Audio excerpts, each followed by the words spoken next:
नमस्कार। पर्यावरण और विज्ञान से संबंधित एक महत्वपूर्ण घटनाक्रम के अंतर्गत कल एक महत्वपूर्ण स्कीम को प्रधानमंत्री के द्वारा लॉन्च किया गया, या मैं कहूं कैबिनेट के द्वारा लॉन्च किया गया। स्कीम का नाम है पृथ्वी, और इसको फुल में कहा जाएगा पृथ्वी विज्ञान। वैसे पृथ्वी ही नाम रखा गया है, लेकिन कई जगह पर हमें इसका पूरा नाम पृथ्वी विज्ञान करके सुनने में आ रहा है। जैसा कि ये लिखा हुआ, cabinet clears Prithvi program for earth observation. Hindu का न्यूज है। आगे एक और भी न्यूज है कि सैटेलाइट प्रोजेक्ट विथ मॉरिशस। ये दूसरा न्यूज है जिसे हम आज कवर नहीं करेंगे, क्योंकि इसके साथ कैबिनेट ने एक और भी चीज का अप्रूवल दिया कि इसरो जो है वो मॉरिशस के सैटेलाइट को प्रक्षेपित करेगी, उसको लॉन्च करेगी। इसका भी कल क्लियरेंस दिया गया। चलते हैं पहले पृथ्वी जो स्कीम नया लॉन्च किया गया है उसके विषय में पूरी बात की जाए। यहां पर एक बात ध्यान रखेंगे, वो यह है कि पृथ्वी जो स्कीम है वो पहले से चलती हुई आ रही जो 5 ऑलरेडी जो फंक्शनिंग स्कीम था उसको मर्ज कर दिया गया, उसको एक साथ मिला दिया गया है। पहले से चलते हुए आ रहे स्कीम को मर्ज किया गया है, और उन 5 स्कीम को मर्ज करके एक नया लाया गया है स्कीम, दैट इज पृथ्वी। इसका काम जो होगा वेदर से होगा, climate, ocean, coastal states, hydrology, seismology and natural disaster, यानी प्राकृतिक आपदाएं भी इससे संबंधित होगी। सिस्मोलॉजी मतलब भूकंप वगैरह भी, हाइड्रोलॉजी मतलब एक्वेटिक वाला भी, कोस्टल स्टेट, इसमें सब चीज को समाहित करने का प्रयास किया गया इस स्कीम के द्वारा। स्कीम जो लाया गया ये किस मंत्रालय के अंतर्गत में होगा, तो याद रखेंगे अर्थ साइंस जो मिनिस्ट्री है आपकी, मिनिस्ट्री ऑफ अर्थ साइंस, उसी के द्वारा यह लॉन्च किया गया है। कैबिनेट ने इसको अप्रूवल दे दिया। विज्ञान, इसमें एक बात और भी कहा जाए कि इसका पृथ्वी जो स्कीम है ये कुछ लंबे समय के लिए भी कुछ चीजों पर नजर में रखेगी। लॉन्ग टर्म जो उसका गोल होगा वह होगा observation of earth, atmosphere, ocean, cryosphere या जियोस्फेयर, इन सब का वह लंबे समय तक भी अध्ययन करेगी। ठीक है, इसको भी ध्यान में रखने की जरूरत। किस किस चीज का लंबा अध्ययन? पूरा अर्थ के एटमॉस्फेयर का, ओशियन का, जियोस्फेयर का, क्रायोस्फेयर का या सॉलिड अर्थ, इन सब का भी यह अध्ययन करेगी। लंबे समय कार्य के लिए है, लेकिन मेन पर्पस क्या है जो मैंने आपको ऊपर बता दिया, चाहे वो ओशियन क्लाइमेट हो, इन सब का, चाहे वो कोस्टल स्टेट हो, वेदर हो, हाइड्रोलॉजी या सिस्मोलॉजी। यहां पर एक बात और भी ध्यान रखेंगे, वह यह है कि यह 5 जनवरी को क्लियर किया गया और इसकी कुल राशि आवंटित की गई है 4797 करोड़ रुपीस, यानी लगभग 5000 करोड़ रुपए। एक बात ध्यान रखेंगे कि इसका जो कार्यकाल है ये माना गया है 2021 से 2026 तक। इस ड्यूरेशन के लिए यह पृथ्वी कार्यक्रम चलेगा। ठीक है, इसको क्लियर अभी किया गया है, लेकिन यह 2021 से लेकर 2026 के लिए है। इसमें और एक बात को देखा जाए वो यह है कि जैसा कि मैंने आपसे कहा कि पृथ्वी मंत्रालय के द्वारा ही यह पूरा का पूरा चलाया जाएगा। पृथ्वी मंत्रालय ऐसे बहुत सारे काम कर रहा है जो आने वाले समय में भारत की तस्वीर को बदल सकता है, और इसमें सबसे बड़ा काम है डीओएम। डीओएम पर काम हो रहा है। इसमें डीओएम जो है ये डीप ओशियन मिशन है। किसका? मिनिस्ट्री ऑफ जो अर्थ एंड साइंस है उसका है। और इसमें क्या करना है, ऑब्जेक्टिव क्या है कि मानव युक्त सबमरीन को भेजना है, यानी मानव युक्त पनडुब्बी को भेजना है पानी के नीचे, समुद्र के नीचे, लगभग 6000 मीटर के नीचे में। कहां पर? इंडियन ओशियन में, ताकि वहां पर वो एक्सप्लोर कर सके क्या क्या चीजें हमारे लिए आवश्यक है या हमें जरूरत है।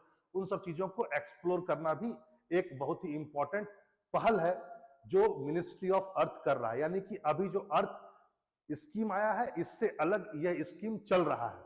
यहां पर क्या ध्यान देना है कि कैबिनेट ने इस स्कीम को, जो मैंने अभी बोला डीओएम, इस स्कीम को 2021 में ही लागू कर दिया। उस समय से लगातार चल रहा है और 4000 करोड़ रुपए सिर्फ इसी पर खर्च किए जा रहे हैं, इस डीओएम पर। तो कभी ये ना मान लीजिएगा कि डीओएम इसी का भाग है, डीओएम इसका भाग नहीं है, इससे अलग है। वो जो 5 फंक्शनिंग स्कीम है उससे ये अलग है। अभी हम बताएंगे आपको कि वो कौन से 5 फंक्शनल स्कीम्स हैं जिसको मर्ज करके पृथ्वी को लॉन्च किया गया है, यानी पृथ्वी स्कीम को।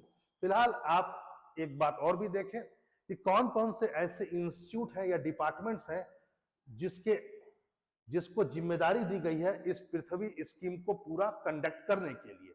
सारे जितने भी इसमें लगभग माना गया है कि 10 इंस्टीट्यूट मिल करके इस पृथ्वी प्रोग्राम को रन करेंगे 2001 से लेकर के 2026 का जो ड्यूरेशन है उसके बीच। कौन कौन से 10 हैं जरा देखा जाए। सबसे पहला है 10 में इंडियन मेट्रोलॉजिकल डिपार्टमेंट, भारतीय मौसम विज्ञान का जो विभाग है वह। दूसरा national centre for medium range weather forecasting, NCMRWF, national centre for medium range weather forecasting.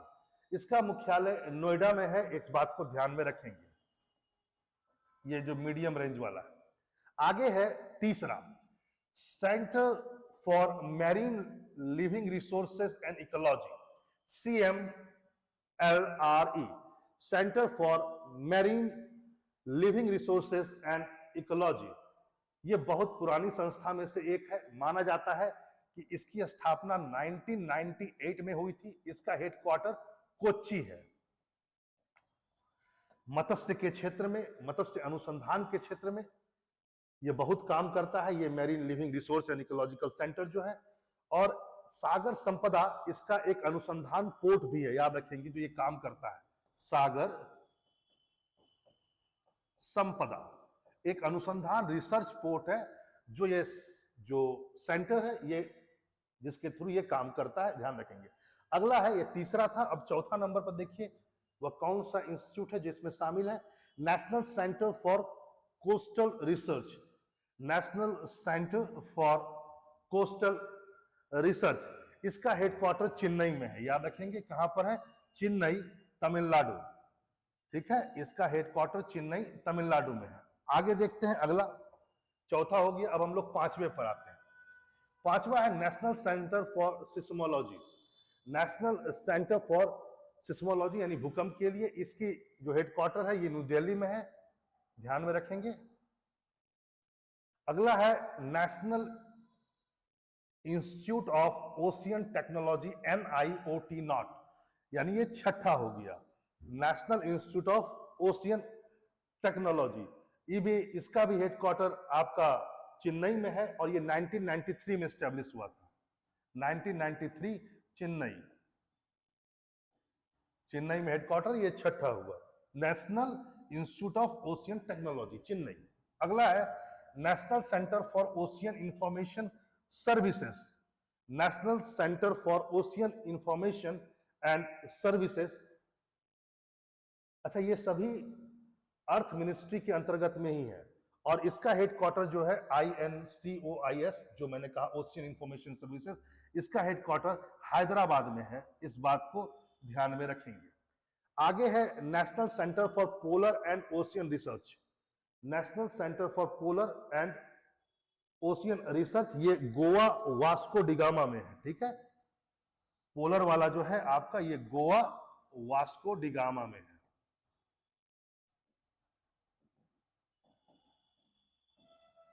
ठीक है, इसको भी आप लोग ध्यान में रखेंगे। यानी ये हो गया आपका, ये छठा था, ये उसके बाद सातवां और उसके बाद आठवां। अब बचा कितना, दो।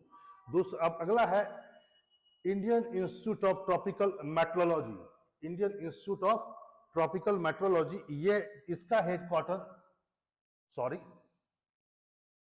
हेडक्वार्टर पुणे में है। ये जो मेट्रोलॉजिकल है, जो ट्रॉपिकल है, national institute of tropical metrology, इसका हेडक्वार्टर याद रखेंगे पुणे महाराष्ट्र में है और यह बहुत पुरानी संस्था है, 1962, ध्यान में रखेंगे। मतलब अब तक आपने जितनी भी संस्थाओं को पढ़ा उसमें सबसे पुरानी जो संस्था है आपको वह यह है। आगे है आपका national centre for earth science study, NCESS, national institute for earth science ये इसका हेडक्वार्टर तिरुवनंतपुरम केरला है, ठीक है, तिरुवनंतपुरम याद रखेंगे, केरला है, और ये 1978 में स्टेब्लिश हुआ था। ये अभी एक पुरानी संस्था में से एक। तो ये कुल मिलाकर 10 संस्थाएं हैं जो शामिल रहेंगी उस अर्थ स्कीम को कंप्लीट करने में। आगे देखिए, जैसा कि मैंने पहले बताया कि कुल 5 फंक्शनिंग जो प्रोग्राम्स थे या स्कीम थे उसको मर्ज करके पृथ्वी बनाया गया। तो अब ये 5 जो हो गए ये सब स्कीम में आ गए। तो कौन कौन से जो पहले से चल के आ रहे थे, एसिक रॉस जो है ये पहला है, इसका फुल फॉर्म है the atmosphere and climate research modelling observation system and services, ठीक है, ये पहला है।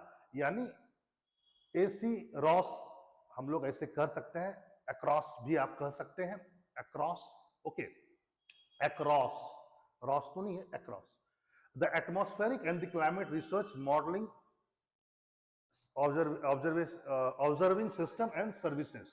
दूसरा है ओ स्मार्ट, यानी इसको भी मर्ज कर दिया गया, ये पहले से चलता हुआ आ रहा था। इसका फुल फॉर्म क्या, the ocean services modelling application resources and technology. तीसरा है पेसर, इसको भी इसमें रखा गया है, the polar science and cryosphere research, ठीक है। आगे है सेग या says, seismology and geo science, और आगे है research out, okay sorry, reach out, अगला है रिच आउट, यह भी प्रोग्राम पहले से चल रहा था, the research education training and outreach. तो इन 5 प्रोग्रामों को मर्ज करके ही वो बनाया गया और एक नया प्रोग्राम लॉन्च किया गया।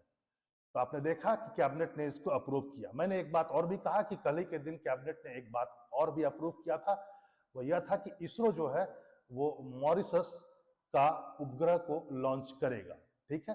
फिर मिलते हैं एक नए टॉपिक के साथ, नमस्कार।